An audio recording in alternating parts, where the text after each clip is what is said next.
见祖师。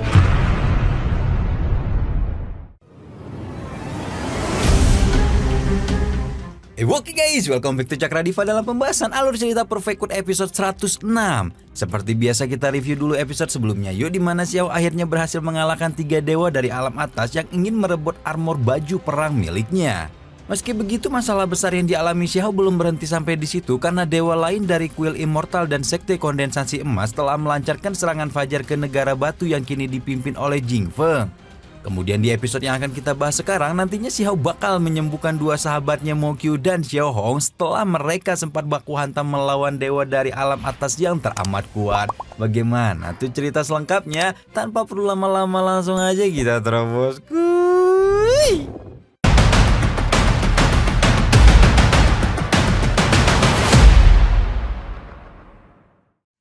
Setelah memanfaatkan alat teleportasi yang berada di area istana kekaisaran negara batu, Xiao akhirnya bisa kembali pulang ke desa batu. Sayangnya kepulangan itu disambut dengan kenyataan pahit bahwa Mo Qiu dan Xi Hong telah berada dalam keadaan lemah tak berdaya.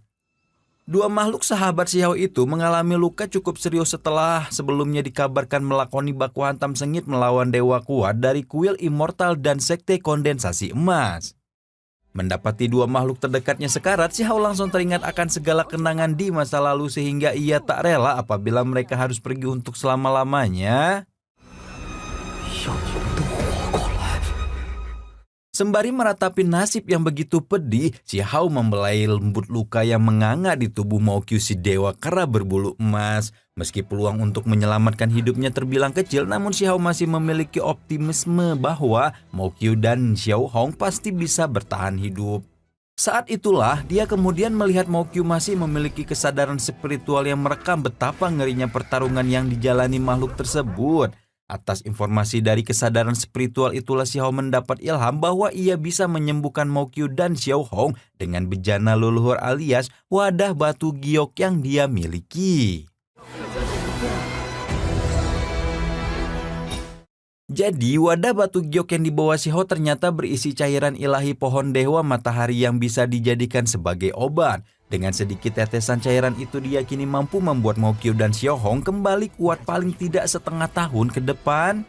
Kehebatan Xiao tentu saja membuat orang-orang di sekelilingnya kagum karena makhluk yang hampir mati ternyata bisa diselamatkan. Di sisi lain, tepatnya di reruntuhan pavilion penjaga surga, 2 dewa tengah berkumpul untuk membicarakan Xiao yang telah berhasil mengalahkan Yang Li, Jin Gu, dan monster Tringgiling. Mereka tak terima apabila Xiao dibiarkan bebas begitu saja sehingga dewa bersayap putih ingin segera melakukan balas dendam.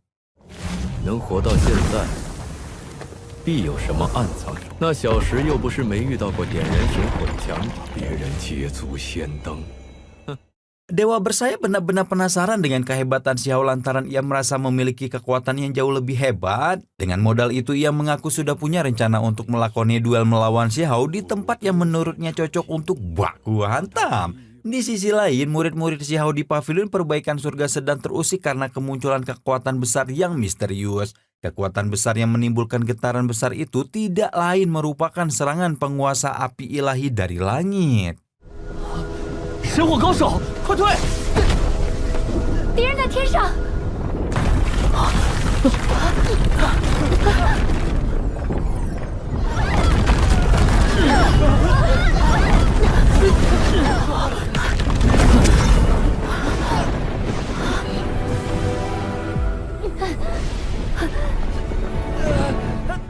Dari kekacauan yang datang secara tiba-tiba di pavilion perbaikan surga, kita kembali ke desa batu di mana Xiao akhirnya bisa mengembalikan kesadaran Mo Qiu dan Xiao Hong.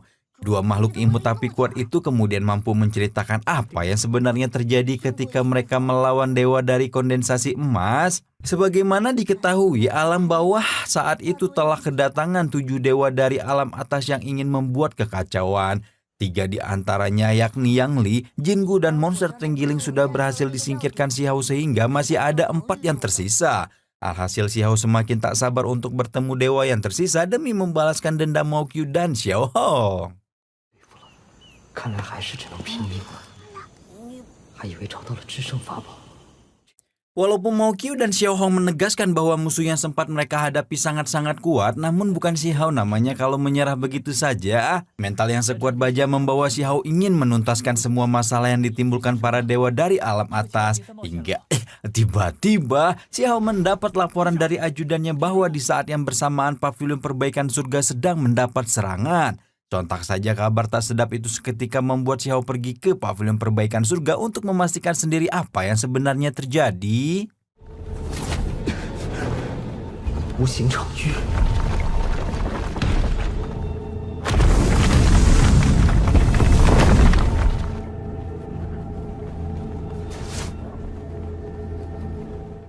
Sesampainya di tempat yang sudah porak-porandakan bagaikan hati yang hancur karena cinta ditolak. Si Hao mendapat sesosok dewa yang menggunakan teknik bidang tak terlihat. Dewa bersayap itu bahkan menyandera murid-murid Si Hao hingga ia tidak bisa berbuat apa-apa. Dalam penglihatan Si Hao, dewa tersebut tampak sangat menakutkan, punya kekuatan yang sangat luar biasa dan bisa menembus setiap ranah kultivasi yang sulit dijangkau.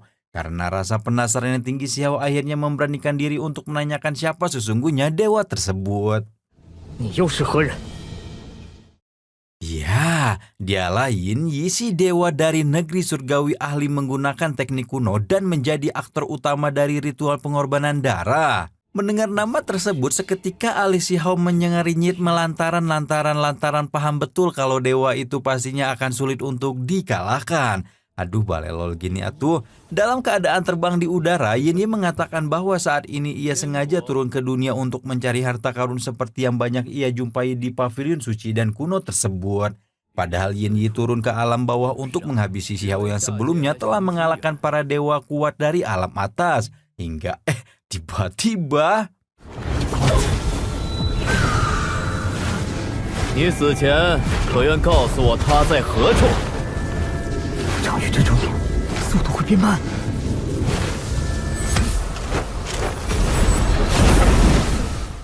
Betapa kagetnya Si Hao ketika ia mendapati kecepatan kunpengnya melambat imbas dari teknik bidang tak terlihat yang digunakan oleh Yin Yi. Ekspresi Si Hao semakin genting setelah mengetahui kalau Yin Yi ternyata bisa menggunakan teknik yang sangat unik. Sampai-sampai Si Hao harus berusaha sekuat tenaga agar bisa mempertahankan harta karun yang sebelumnya diburu oleh Yang Li dan kawan-kawan. Singkat cerita, karena keduanya sudah semakin emosi, Si Hao dan Yin Yi mulai memperlihatkan kekuatan mereka masing-masing.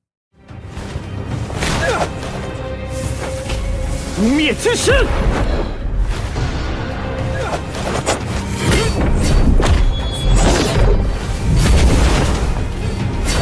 Teknik andalan yang digunakan Si Hao akhirnya membuat Yin Yi paham kalau tiga dewa sebelumnya pantas mengalami kekalahan. Armor perang emas abadi yang digunakan Si Hao memang mempunyai kekuatan gila yang sulit untuk dihancurkan.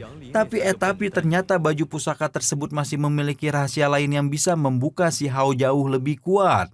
Tanpa penunggu lama, Si Hao melakukan kultivasi sejenak untuk meningkatkan level baju emasnya. Nah, buat yang belum tahu, kekuatan baju emas Si Hao telah disempurnakan dengan batu rune Phoenix yang bisa membuatnya semakin tak terkalahkan.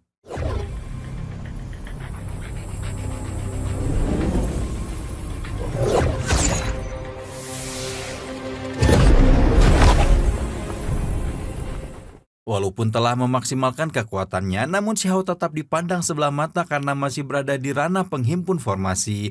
Yin Yi menegaskan kalau Si Hao tidak mungkin bisa menandingi kekuatan dewa yang jauh di atasnya.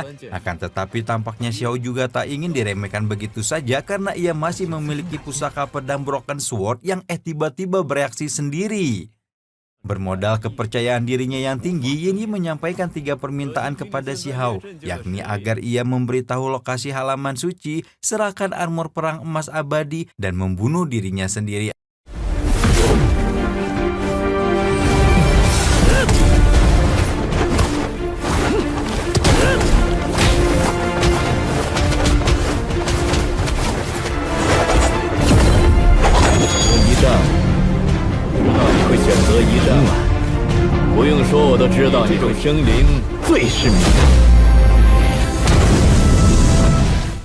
Serangan yang digunakan Shihao malah membuat Yin Yi teringat dengan kecerobohan yang pernah dilakukan sendiri Pavilion Perbaikan Surga.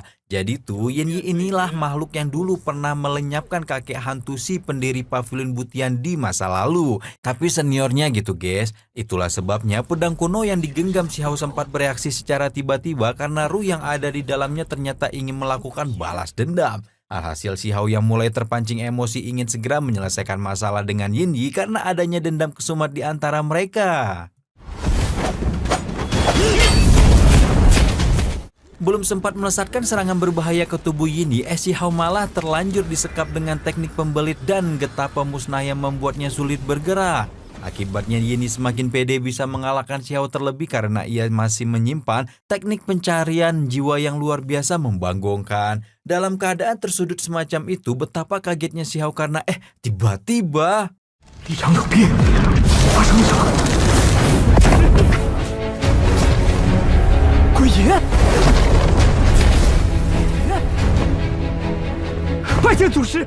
tiba-tiba saja pedang Shihao mengeluarkan bola api biru yang langsung menyerang tubuh Dewa Yin Yi hingga terpental. Ternyata energi kuat itu merupakan wujud lain dari ruh leluhur kakek hantu Gui yang ingin melakukan balas dendam atas kehancuran Pavilion Perbaikan Surga.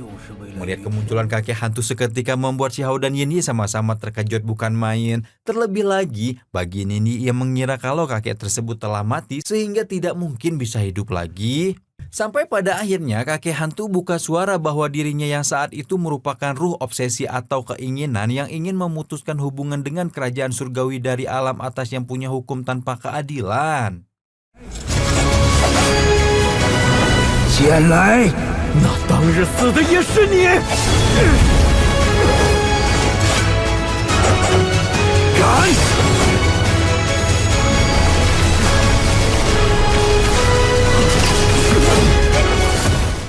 Serangan pada kakek hantu yang diniatkan untuk membunuh nyatanya masih bisa diimbangi dengan mudahnya. Terlebih lagi kakek tersebut mampu menggunakan kembali pedang pusakanya yang selama ini berada di tangan Shihao. Imbas dari serangan pedang kakek hantu akhirnya terkuak bahwa Yin Yi hanyalah dewa palsu yang lagaknya seperti makhluk paling kuat di seluruh alam. Tapi Yin Yi tetap tak mau diremehkan sehingga ia ingin menyakiti orang lain yang tak berdosa saat itu juga.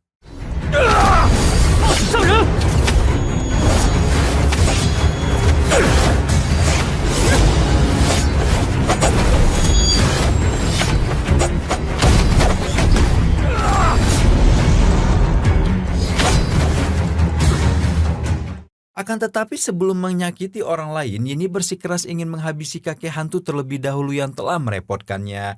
Hanya saja kakek hantu masih terlampau kuat sehingga kekuatan pedang darah yang digunakan Yin Yi masih belum cukup untuk mengalahkannya. Malahan Yin Yi yang akhirnya sadar betapa gilanya kekuatan kakek hantu berniat untuk kabur melarikan diri. Dia ingin mengumpulkan dewa-dewa lain yang lebih hebat untuk bersatu padu menghadapi kakek hantu. Tapi langkah Yin Yi dihadang oleh sang kakek yang sejak dulu menganggap dewa-dewa para dewa dari negara surgawi sebagai golongan makhluk pengecut. 就知道你要跑，天国之人都是这样。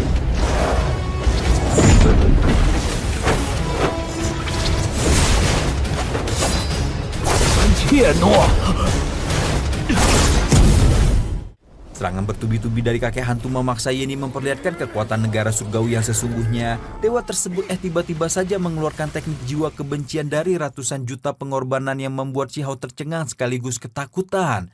Formasi yang digunakan Yin Yi sesaat kemudian memunculkan sosok raksasa merah bertombak yang mengandung kekuatan warisan iblis darah. Dengan penuh keyakinan Yin Yi memanfaatkan kekuatan itu untuk menyerang kakek hantu yang hanya menggunakan pedang pusaka kuno miliknya. "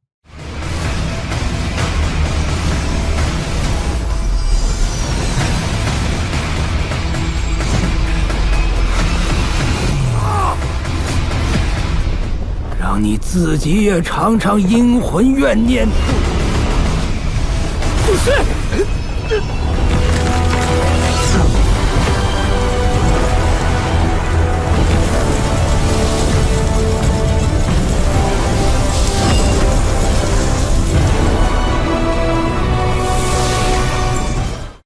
Betapa terkejutnya Jinyi karena serangan dahsyat yang ia gunakan ternyata masih bisa dibendung dengan baik oleh sang kakek hantu. Malahan ia yang akhirnya mengakui kekalahan setelah tubuhnya memuntahkan darah yang menyakitkan. Kakek hantu yang menang sekali lagi membocorkan kelemahan dewa dari negara surgawi yang sejak dahulu hanya berpura-pura kuat, padahal sebenarnya cuma lemah.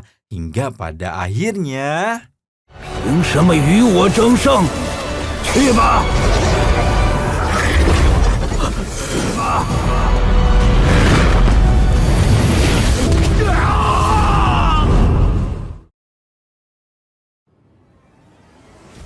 Edian ya, satu dewa pengacau di balik ritual pengorbanan darah negara surgawi akhirnya bisa ditaklukkan Xiao. Sebelum pamit, Cakradiva kasih deh sedikit spoiler untuk episode selanjutnya. Xiao bakal mewarisi pedang pusaka kakek hantu yang jauh lebih OP dibanding sebelumnya. Ya udah ya, Rama di sini pamit, bye bye.